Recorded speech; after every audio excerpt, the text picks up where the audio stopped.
మరణాత. దేవునికి మహిమ కలుగును గాక.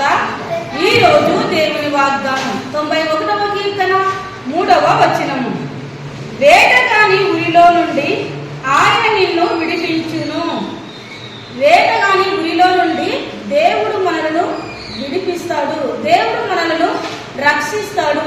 మనము ఎల్లవేళలా దేవుని సహాయము కోరినట్లయితే దేవుడు మనతో ఉండి సాతాను నుండి విడిపించి మనలను దీవిస్తాడు.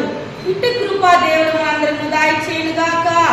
కళ్ళు మూసుకుందాం, చిన్న ప్రార్థన చేసుకుందాం. దయగలిగిన తండ్రి, కృప కలిగిన యేసయ్యానికి వందనములు. సర్వశక్తి కలిగిన దేవ, సర్వాధికారి ప్రభువానికి స్తోత్రములు. దేవా, మరి నా తండ్రి సాతానుడు అనేక విధాలుగా నా తండ్రి నా తండ్రి అయామరణ విధాలతో నా తండ్రి అయామరణ తండ్రి వారి పన్నాగములు అయామరణ తండ్రి మా పట్ల నష్టం చేయాలని అయామమ్మలో తండ్రి పడగట్టాలని చెడగొట్టాలని ఆలోచిస్తూ ఉంటుండగా అయామరణ వేటగాని ఊరిలో నుండి సాతాను నుండి మమ్మల్ని విడిపించి మమ్మల్ని అందరూ దీవించండి. ఈ ఉదయకాలం ఈ వాగ్దానం చూస్తున్న ప్రతి బిడ్డను మీరు దీవించండి ప్రభా.